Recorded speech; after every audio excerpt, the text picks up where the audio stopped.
그래서 질문이 있으시면 되는 순서로 진행하도록 하겠습니다. 예. 두 분 토론 감사하고요. 박 교수님을 제 고객으로 모시겠습니다.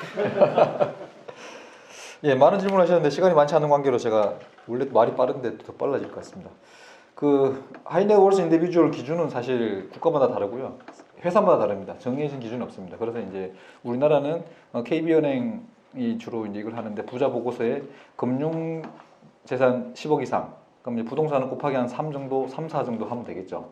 이제 그렇게 지금 돼 있는데 이게 이제 하이넷월스라고 보기는 좀 어렵고요. 저희는 이제 30억 이상, 상속세율이 50% 구간 넘어가는 30억 이상 정도를 하이넷월스 인디비주얼로 지금 보고 있고, 실제 울트라 정도 관련 한 200억 이상 이제 그렇게 지금 보고 있습니다. 원금 보장형 상품 관련하고 또 집합운용, 이게 이제 후견 신탁을 하게 되면 예를 들면 우리가 후견 신탁 계약을 한 100건, 1000건 했어요. 1000건. 그러면 1000만 원씩 이렇게 이제 금융자산이 있으면 부동산 빼고 그걸 이제 모아가지고 운용을 하게 되면 예를 들면 국채 거래 단위가 100억이잖아요. 100억. 국채도 못 넣는 구조죠. 만약에 1000만 원 가지고는 운용이 안 됩니다. 그래서 이제 결국은 미국식 모델의 CIF, 컬렉티브 인베스트먼트 펀드, 그러니까 결국 각 신탁에 남아있는 금전을 쫙 모아가지고 하나로 운용을 하고 펀드처럼 좌수로 쪼개주는 그런 구조. 그걸 하게 되면 효율성이 커질 것 같고요. 규모는 상관없습니다. 근데 이제 실제 이게 허용이 안 돼 있기 때문에 1000만 원, 2000만 원, 3000만 원 이런 거 가지고 운용할 수 있는 방법이 없어요. 방법 하나가 예금에 넣어놓는 거죠. 예금 금리 1%입니다. 그거 가지고는 살기가 어려운 상황이죠. 그리고 뭐 부자들은 상관없죠. 부자들은 1%만 나도 상관없는데 저소득층 같은 경우는 그거 가지고는 사실 재산을 불리기는 아예 불가능하다고 보면 되겠고요. 신탁 보수는 이제 미국은 연 1.5% 정도씩 받고 있더라고요. 저희가 벤치마크 투어를 한 12개국에 갔다 왔는데 우리는 그렇게 못 받습니다. 아직은 이제 홍보 단계이고 해서 우리 회사 기준은 상속 신탁 기준으로 보게 되면 계약 체결 시점에 신탁 대상 가액의 0.5%, 그 다음에 이제 돌아가시게 되면 유언 집행을 해야 되거든요. 그거 0.5% 해서 이제 1% 정도, 1%를 부담하고 가족의 행복, 재산의 보존, 상속재산 배분을 할 수 있다라고 하면 저 같으면 1%로 낼 수 있을 것 같습니다. 박 교수님 어떻습니까? 1% 정도면 충분하죠? 전체 기간 동안이 아니면 연간이에요? 연이죠. 이거는 일회성입니다. 일회성으로 1%씩 내고, 평생 1%가 예, 연간은 약간씩 있는데 그거는 사실 의사결정에 큰 영향을 안 미칩니다. 이제 그런 구조가 됩니다. 그래서 그 정도면 예, 할만하죠. 예, 감사합니다. 1%라면 예. 그리고 이제 운용 위험, 이제 저희가 후견 신탁을 하게 되면 지금 현재 있는 법정 후견 신탁은 법원의 허가를 받아야 됩니다. 그래서 허가를 받을 때 금전을 뭘로 운용하느냐? 최저 위험, 우리 회사 위험 등급기준 최저 위험이면 결국 이제 RP나 예금 뭐 이런 거죠. 그런 걸로 하기 때문에 운용 위험이 없다고 보시면 되고요. 부동산은 어차피 도망가지 않는 거기 때문에 저희 임대차 관리 해주는 그런 구조로 지금 하고 있고, 은행 대비 장점이라 하면 아마 은행은 이제 예금 툴밖에 없을 텐데 우리는 이제 다양한 펀드든 채권이든 운용 수단이 워낙 다양하기 때문에 결국은 이제 은행 대비해서는 수익성이 높을 수가 있다. 물론 수익성이 높다고 하면 결국은 그 반대로 리스크가 크겠죠. 그런 구조로 되어 있고요. 원리금 보장형 상품 허용해달라는 건 사실 우리를 위해 한 게 아닙니다. 피후견인을 위해서 하는 거죠. 금리 조금 높이 하려고 투자성에 들어갔다가 손실이 왕창 나게 되면 그 피해는 피후견인한테 가는 거죠. 그렇기 때문에 우리를 위해서가 아니라 피후견을 위해서 저희가 원리금 보장형 상품 허용해달라고 하는 내용입니다. 공 교수님 좋은 말씀 많이 하시고 걱정이 조금 많으신 것 같은데요.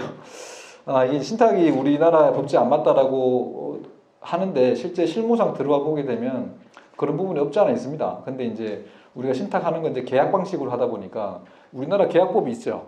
계약법이 있습니다. 그래서 이제 그 민법상 계약변하고 신탁법하고 신탁 계약을 놓고 보게 되면 큰 어려움은 없어요. 다만 주변 병면 아까 했지만 이제 농지법이 안 바뀌어가지고 농민들은 수탁을 못하는 상황. 이런 것들이 있죠. 그다음 세제 이런 부분인데 세제는 지금 기재부에서 용역 발주를 해가지고 지금 내년 되면 신탁 증반회가 전체적인 세제를 지금 하고 있고 저도 거기 이제 전문인으로 들어가서 의견을 전달하고 있는데 저편보다는 저희 적공신들이 많더라고요. 그래서 상당히 어렵습니다. 어렵고 신탁을 보는 시각은 이제 신탁이 완전한 툴이냐 그건 아니겠죠. 근데 문제는 신탁 빼고는 지금 민법 제도로는 상속 분쟁 예방 뭐 나를 위한 재산 관리 이게 안 되는 거죠. 그래서 이제 신탁을 볼 때는 100% 완전하진 않지만 현행 민법 체계로 가서는 예방적 기능이 없기 때문에 예방적 기능이 있는 신탁을 활용을 잘 해보자. 그리고 우리가 열심히 힘을 모아가지고 제도 개선도 하고 왜냐면 쓸데없는 제도들이 많거든요. 그래서 이제 그런 부분들을 좀 허용해달라는 측면이고, 일본은 후견 지원 신탁은 성공했다고 저는 보고 있고요. 이제 자료에 따라서는 이제 어떤 자료에 과거치를 쓰느냐, 일본도 2013년인가부터 후견 지원 신탁이 작동이 돼서 실제 아직은 몇 년 안 됐죠. 벌써부터 뭐 성공 실패를 나누기는 어려워도 일본이 지금 6조 정도까지 올랐으니까 계속 매년 오르고 있습니다. 향후에 더 오를 것으로 보이고요. 한국으로 넘어와서 보게 되면 이제 후견 제도가 아직은 정착 단계가 아니라고들 하는데, 저희처럼 실무에 있는 사람들은 정착 단계로 왔습니다. 이미 왔고, 아까 전에 4만 건 정도가 지금 결정이 났거든요. 그래서 이제 계속 늘어날 거예요. 엄청 계속 빠른 속도로 늘어나고, 이걸 이제 저희가 신탁을 하는 이유는 아까 말씀드린 것처럼 이제 기존 후견 제도의 미비점을 신탁 방식으로 보완을 해서 피후견인의 어떤 재산 보존을 도와줘야죠. 그렇기 때문에 저희가 이제 그걸 하고 있고, 임의 후견은 사실 어렵습니다. 아직은 저희도 제가 계속 제안을 드리고 있는데, 임의 후견인 지정을 하고 공증하고 그 다음에 이제 등기하는, 이게 내가 아직 멀쩡한데 그것까지 해야 되냐, 나중에 할게, 내가 어려워지면 할게, 이렇게 하고 뒤로 미루고, 대신에 저희는 이제 미국식 제도인 트러스트 프로텍터, 그러니까 이제 자녀분 중에 똘똘한 사람을 트러스트 프로텍터 지정해가지고 내가 그 상황이 되게 되면 신탁 제도 안에서 해결해 버립니다. 재산 관리는 그런 식으로 하고 있어서, 근데 조만간에 이제 이 후견 등기까지 하실 분이 한 명 생겼어요. 신탁에, 상속 신탁에 임의 후견 계약 체결해서 사례를 만들면 대부분 필요하잖아요. 여기 계신 분들이 만약에 예를 들면 그 상황이 됐는데 내가 원하지 않는 후견인이 돼서 재산을 탕진한다. 너무 아깝죠. 그렇기 때문에 이제 저희가 많이 좀 활용을 좀 해야 되고요. 유류분, 그 유류분 때문에 신탁이 안 된다고 하시는 부분들이 대부분 많습니다. 지금 현재 대형 로펌에서도 그렇게 얘기하고 있는데요. 유류분이 걱정된다는 사람은 저희 신탁 니즈는 100%입니다. 왜냐? 차등 상속을 하겠다는 거죠, 유류분은. 그러면 결국 저희는 이제 유류분 걱정하시는 분들은 제가 거의 100% 신탁 계약 체결해 드립니다. 왜냐면 다른 방법이 없어요. 그러니까 가만히 있으면 법정 상속만 줘야 되고 싫은 애한테, 근데 신탁하게 되면 유류분, 법정 상속을 반은 줄이잖아요. 근데 유류분 대비해서는 유언공증이나 신탁인데 둘 다 유류분을 100% 막지는 못하죠. 그래서 이제 신탁 방식으로 하면서 소송이 걸리면 유류분 유보금을 설정해 놓고 지급해서 조기 종결시키라. 이게 저희가 이제 제공하는 모델이고, 그렇게 가야죠. 그래서 유류분 제도 때문에 신탁이 더 활성화될 거라고 저는 봅니다. 완전하게 깨면 더 활성화되겠지만 그러지 않아도 활성화될 수 있다라고 저는 좀 보고 있고요. 실제 고객 사례입니다. 재혼해서 유류분이 걱정되시는 분들은 저희가 100% 신탁으로 유입시킵니다. 그래서 혹시 주변에 그런 분이 있으면 소개 좀 시켜주십시오. 예, 그리고 공공신탁 모델, 비영리 법인 모델을 제가 제안 드리는 건 아니고 이렇게 하고 있는데, 이거는 국가가 해줘. 국가가 해. 국가 책임제로, 치매 국가 책임제, 발달장애 국가 책임제를 제대로 하려면 공사를 하나 만들어가지고 국가에서 만들어서 수탁 기능 주고 여기에서 관리를 해줘야 되죠. 그리고 집합 운영도 허용해줘서 운영의 효율성도 도모하고 이렇게 지금 해줘야 됩니다. 그래서 이제 그런 부분들이 있고, 여기 말씀 안 드렸는데 다음 주제 관련해서 이제 가압승계 지원 신탁이 일본에 있습니다. 가압승계를 하는데 문제는 유류분 때문에 내가 지금 100% 큰아들한테 맡겼는데 둘째 아들이 소송 걸어가지고 25% 가져갈 수 있잖아요. 이러면 이제 소수 지분도 아니고 꽤 많은 지분을 가지고 있는 경쟁자가 법인으로 들어와 있습니다. 그래서 일본은 그거를 이제 신탁 방식으로 결합을 시키고 대신에 의결권 행사를 큰아들한테 100% 주고 경제적 효익, 배당 청구권과 자산재산 분배 청구권을 둘째한테 주는 방식으로 해결해, 입법적으로. 제가 보기엔 되게 현명한 방법이고요. 저희 실제 고객들 중에 형한테 주면 내 유류소송 걸겠다고 하시는 분들이 많아요 지금. 근데 지금 방법이 없죠 지금. 그래서 제가 이제 다른 방법을 돌려서 지금 제안 드리고 있는데 완전치 않습니다. 그래서 사실 일본을 제가 미워하는데 신탁만큼은 일본을 따라가야 된다. 그렇게 생각하고 있습니다. 예, 뭐 장시간 고생하셨고요. 그 임대시설 관리 다 합니다. 예, 다 하고 있고요. 그래서 그게 사실은 이제 여러 가지 그 본질적 무위탁 금지 때문에 문제가 되는데, 왜냐면 후견 신탁이면 후견 신탁의 본질이 뭘까요?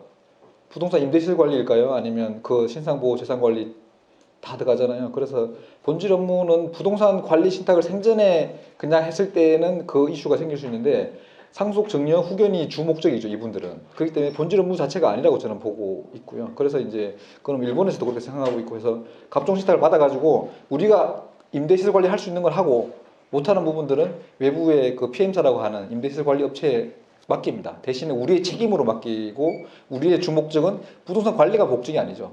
후견 신탁이 목적인 거거든요. 상속 증여 신탁이 목적인 거예요. 그래서 이제 본질 업무 위탁 이슈는 그거로 해결이 가능할 것 같습니다. 예. 좋은 질문 감사드리고요. 부동산 세제는 사실 지금 아까 말씀드린 것처럼 기재부가 지금 전체 정비를 하고 있는데 취득세는 사실 신탁 단계에서는 발생하지 않습니다. 신탁은 유무상 거래 자체가 아닙니다.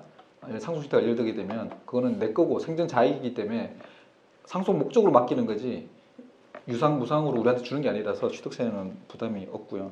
종부세는 이제 신탁 부동산과 직접 보유분이 달라져가지고 지금 종부세 절세 신탁이 올해까지는 작동 가능, 내년에는 아마 작동이 안 될 것으로 가능하게 보이는데 그게 있고 부가세는 이슈가 사실 있습니다. 그래서 이제 이 부가세 부분 또 이번에 제도 개선안에 지금 들어가 있습니다. 현재로는 우리가 갑종이든 얼종이든 수탁받더라도 사업자 등록은 그대로 위탁자한테 유지를 시킵니다. 그게 현실적인 대안이고 앞으로 세제가 바뀌면 아마 그거는 조금 이제 손을 봐서 신탁업자가 사업자 등록까지 단계로 가게끔 바뀔 것으로 추정이 되는데 그 결과를 좀 지켜보셔야 되고요. 원금 보장령. 그래서 이제 자본시장법 개정하자는 거예요. 근데 이제 웃기는 게 원래 과거의 신탁법에는 신탁업법이나 자본시장법 들어오기 전까지는 원금 보장 상법이 있었죠. 근데 그걸 이제 자본시장 간접투자자 운용업부가 펀드와 분리를 시키면서 그때 이제 뺀 거예요. 사람들이 이제 원래가 뭐고 지금이 이제 원칙을 생각하는데 원래 원칙은 신탁은 여러 가지 목적으로 있기 때문에 원금 보장 상법도 가능했습니다. 근데 그걸 이제 최근에 2004년도에 없앤 거고요.